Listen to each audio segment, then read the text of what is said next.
Hello everybody, thank you so much for watching. Thank you guys so much for watching. For the first time people who've never seen me before, I've got a couple rules on this channel, mainly two. Rule number one, I'm number one. Rule number two, the government's number two. Okay, I'm kidding. Okay, I got that from Sir Joseph Dirte. I'm a movie guy, I can't, but anyway. If anybody's number one on this channel, it's my awesome, amazing subscribers that I just wish I could hug. If they would allow me to, I know some people don't like to be touched and all this kind of stuff, but an air hug, because I love them all. And I love you for tuning in. This is amazing. What I have here, this is bona fide proof of how you're going to shove it up your family's butt, or your friend's butt, or any of this. I shouldn't have said it like that, but this is bona fide proof of how you're on the right track. Because I think that everybody I think everybody who's following this stuff, I think we all have maybe it's just me. I think every once in a while we think, am I crazy, am I not? This proves it, and I'll put the link below, trust me, this proves it. You're doing a great job. We'll get into that later. Okay. Okay. There is this new show called Here Comes Honey Boo Boo, or something along those lines. Now, it piggybacks on the show Toddlers and Tiaras. Please bear with me on here, like, what the hell does that have to do with anything? Just bear with me, I will prove that, and it's going to blow your cussing mind. I know about Toddlers and Tiaras and all these kind of shows because I watched The Soup on the E! channel. I've watched it ever since I was like 12, 13 years old. It was like when John Henson was the host, Aisha Tyler, Hal Sparks, and The Soup is, I love that show, I can't help it. I do watch stuff it doesn't matter. I like distractions because I can't sit on this all day, every day, otherwise I'll go crazy. Either way,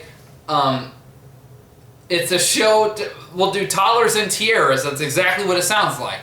Toddlers and Tiaras, where they put their 3, 4, 5, 6, 7, 8-year-olds in beauty pageants, but they dress them up like streetwalkers, and they have them do really awful things, like stripper pole dances and stuff. It's one of those things that even I talk to my wife about, like, if you really don't think you're in the end times, watch that show and it will compute. If you just sit back and you watch 5-10 seconds of that show, you're like, oh, well, yeah, it makes sense now because we have 4-year-olds dressed as hookers. Well, this new show, Here Comes Honey Boo Boo, or something like that, it is a spin-off of that. So they focus on one of those toddlers and tiaras, and they focus on, it's a reality show of the whole family.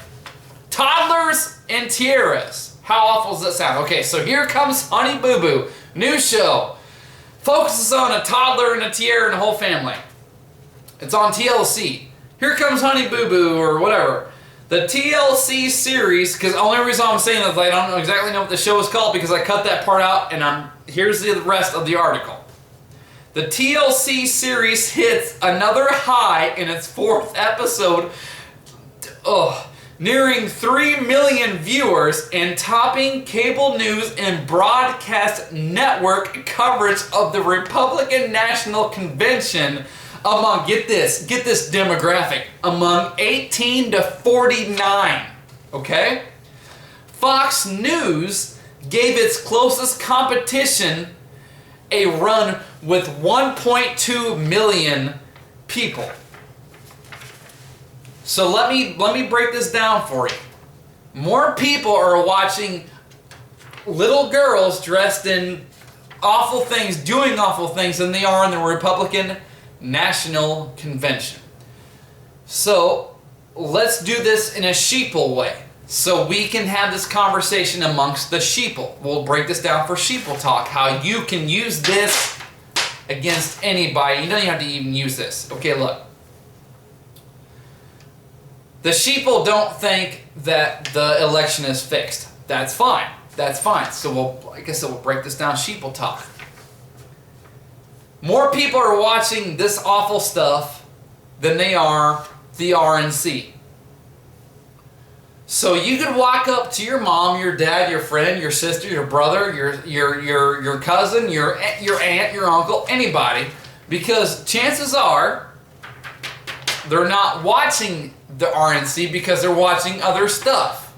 And even if the people are, they're still not going to think that the elections are fixed. How many times have you ever heard that? So let's do this. Actually, you know what? Let's do this all the way. Let's say that people are aware and are watching the RNC. Let's say that the 1.2 million people that were watching the convention were your family. Okay? Well, it's fixed. It works either way. So then you tell them, okay, first of all, sheeple conversation. Were you watching the Republican National Convention last night? No, you weren't. What were you watching? Here Comes Honey Boo Boo, or Dancing with the Stars, or Rookie Blue, or whatever happens to be on the channel at the time, okay? Either way, okay, scrape that away. Those of you who were watching it, you know it's rigged, right? There is no election. Presidents are selected, not elected. And I think it was FDR, I'm not 100% sure. But look it up, okay? One of our past presidents said that presidents are selected, not elected. Either way, okay? But let's focus on the sheeple conversation because that's what we're doing. I know I'm getting off track. So here's what you say. How do you know, since you weren't watching the Republican National Convention last night, how do you know that Mitt Romney or Paul Ryan wasn't giving some sort of life-changing information, life-changing evidence saying, we've got Barack Obama, we've got the government, we got him figured out. We have life-changing information that says this thing is all a sham, or that he's a traitor, or this and that, this and that, and this. How do you know? Because whether anybody wants to believe it or not, the election, the conventions, they do absolutely change your life. Because they make the policies, so they make whatever you're holding, your currency, either devalued or invaluable. What are you holding? Your currency has devalued. Everything you need, gas, energy, has inflated. There have been constant and more wars. You have lost your freedom, whether you want to believe it or not. You keep losing your freedom. So either way, I keep getting off track. Here I'm trying to get the point. I'm sorry. So how do your family, your friends know whether or not there was a life-changing moment at the big convention last night? And you know what they will say? Just like my friends, my own mother, and one of my best friends in the whole wide world, I would know about it. Boom! You got him. I would have heard about it. Really? Okay, great. So that means you are a follower, right? You didn't find it out on your own. You didn't figure it out on your own. You're going to listen, and you're going to look. And a life-changing decision, a life-changing thing that impacts you as a person, right? You said, I would have heard about it. I would have known about it. Really? Well, you're not watching these things, so therefore, you're expecting someone else to tell you that your life has changed. Then you are not in control of your life. You never have been, because you put your life in other people's hands, right? Your words, yourself. I'm not saying you, I'm just saying from personal experience, my best friend and my mom especially. I would have heard about this, I would have known about it. Great, you're a follower. Okay, then let's do this either way. Well, my husband would have told me about it. Great, you're a follower. You have never been an autonomous person. You have been you've been a droid your whole life then. It's not funny, it's not cool. I understand, nobody wants to hear that. That's what people are going to be so mad at you about. And that's up to you to how you're going to deal with that. But don't get mad at them. But that's exactly what this means. I would have heard about it. I would have known about it. Great. So you're relying on someone else to tell you that your life has just changed? Really? So what control do you have of your life? If you're not doing this stuff for yourself, you're relying on someone else, and when someone else says, hey, your life just changed last night, so you just blindly follow them, right? That's what you do. You are a follower, you are a sheeple all day long. And that stat proves it. 3 million people watched Honey Boo Boo. 1.2 was the closest they could get watched the Republican National Convention. That proves it all day long. Everybody's a bunch of followers. So let's get to the point of what I wanted to do. Well, that is the point. But the main thing is, I appreciate you guys. I am proud of you guys. I am so You guys are doing amazing things. I know you don't see, and I know that's the hardest thing about all this stuff, all this work, all this research. You don't see immediate results. It's like people who go to the gym. You know, myself included, you know, I get all pissed off and I don't do gains and this and that and this and that. You know, you want immediate gratification throughout your whole life. You know, you just, that, now, you know, that's how you've been trained to be. I'm sorry you don't have immediate gratification. You know, you just want to see change, you want to see change, you're not going to get it, okay? These people are followers. Your family, your friends, everything, they are followers. And they don't want to agree with that, then ask them how come they're going to expect someone else. How are they going to use that as an excuse? Well, even if my husband were to tell me, then your mom, my mom especially, my dad would tell me, because my mom's always said, well, I don't do politics, then you are a droid. You are a droid, you are a little automaton. Nobody wants to admit that. That's why you've always been treated like shit your entire life, because I bet you never went with the grain. I bet you've always thought different things, felt different things, you've always been other. You've always been different. And people treated you like shit, did they not? They always didn't want to agree with you, they didn't want to listen to you, they didn't want to, have anything to do with you, but I bet they always came running to you whenever there was a problem. But it's funny how they never wanted to listen to you when you said, hey, that's a bad idea. Ain't that funny? Ain't that funny? The difference, nobody wants a different person, because then they might have to start questioning, well, why do I feel this thing? And they never... So I want to make sure that I take this segment, whatever you want to call it, because I have another thing I want to read to you guys. It's very important to me, and I just want to... I want to applaud every one of you for thinking and staying on the track that you have stayed on. You guys are amazing. You guys have so much strength and so much intuition and so much fortitude. You guys have no idea how important you are. You guys are doing so great. Don't lose track just because the mainstream, your family, your friends, you're going to have to come to this decision on your own in the end. And that's the thing about it. We all know all this stuff's coming. We all know what's coming.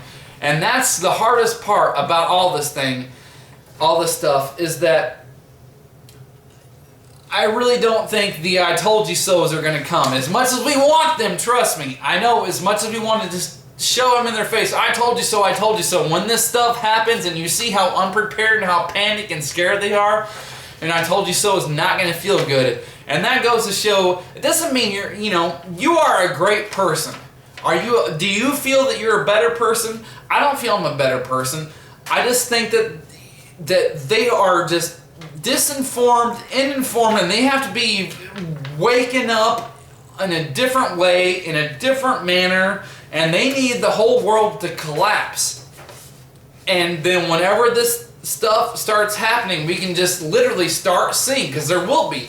I really do think there will be members of your family and your friends who will be on one side or the other, and you'll say this is not the right way, and they should listen to you. But either way, look, you're going to have to make a choice, okay?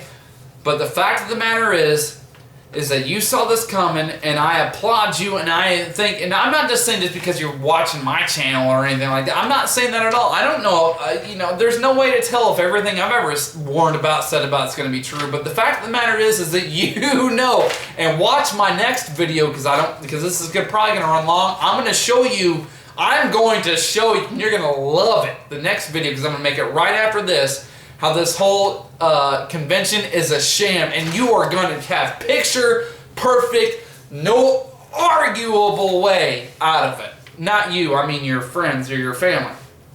So I am so proud of you guys for sticking with this. I know it's hard. I'm sorry, I've done it too, but you guys are, I wish we could all hug, and we will. And, some people aren't touchers, okay, so I don't mean that. I don't want to touch anybody that doesn't want to be touched. But I love you guys. I mean, you guys are so great. You guys are so great. You're so cussing smart. You're so intuitive.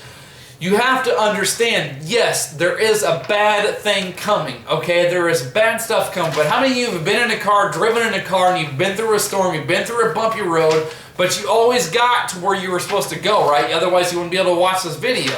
Yes, it's going to be a bad road, but we have to overcome it to get to the point that we're going to, okay? I love you guys. So this is it.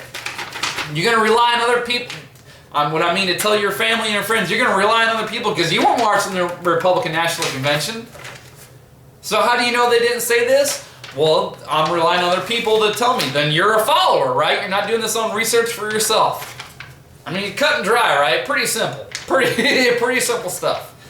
Okay. Either way, I'm going to read this really quickly from Zero Hedge. I'll put it below. This is an amazing article. Really quickly. See that? It's like a few paragraphs. How this whole thing is coming down. The economic thing is all coming down. And anybody who says otherwise, you'll hear. Okay? Anyway.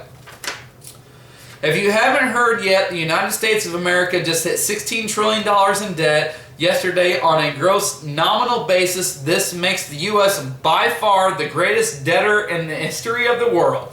It took the United States government over 200, you gotta love this, and it took the United States over 200 years to accumulate its first $1 trillion of debt. It took only 286 days to accumulate the most recent $1 trillion of debt. That lets you know how much we're spending, no matter if it's Republican, Democrat.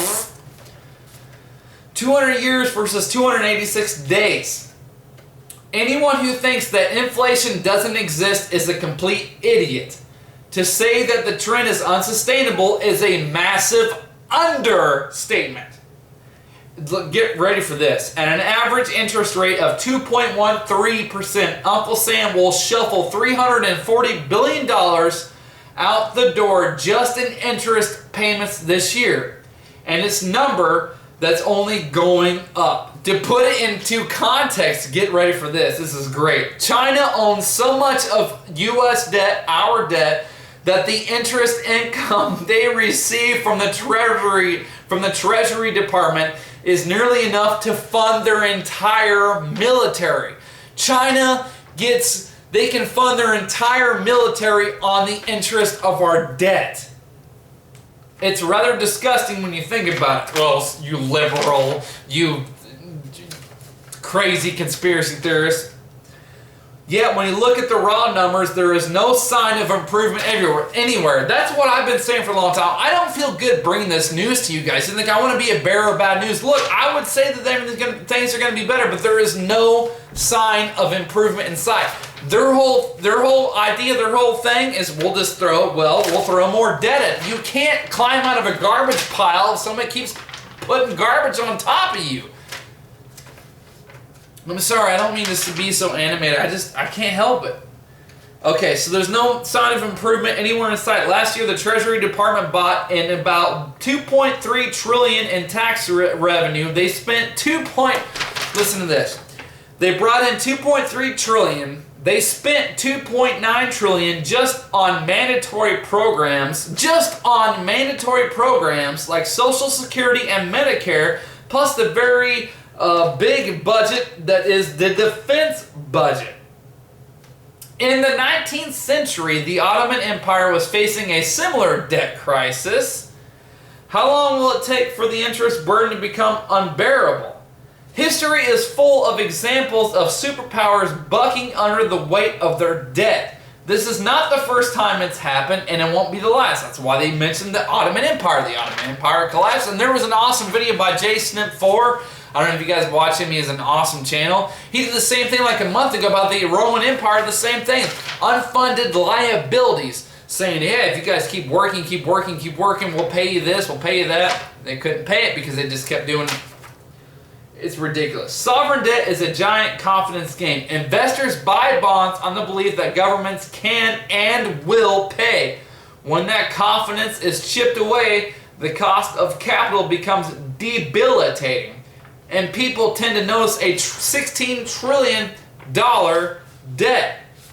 This is the best part of the whole article. I'll put this all below, just so you can. This is Banana Republic stuff, plain and simple and smart. Thinking people ought to be Thinking people, me and you, ought to be planning on capital controls, wage and price controls, pension confiscation, like it's happened in history before. And why would it happen now? It won't happen now. Really? Have you noticed rhetoric about Iran and Israel lately? So I don't want to hear this. Oh, it's never. Well, it won't happen. Really? Go to the early 1940s and talk about World War II. Never again. Never again, they said after that whole World War II. And look at when they said never again in the rhetoric that was caused for World War II, and then we won World War II. Look at that rhetoric before never again, and look at the rhetoric now. It's the same thing. History constantly repeats itself. So for people to sit there and say that pensions will not be confiscated, you have history on your side, and they're just, well, we proved they're sheeple anyway. Pension confiscation and selective default, because the next trillion will be here before you know it. Got that right, baby. Thank you for listening. You guys are doing a great job. I applaud you. Thank you so much for your support. You guys are amazing. You're doing your family and you're doing your friends a great service. If they don't listen, it's not your fault. It's not your fault. Thank you so much for listening. I love you.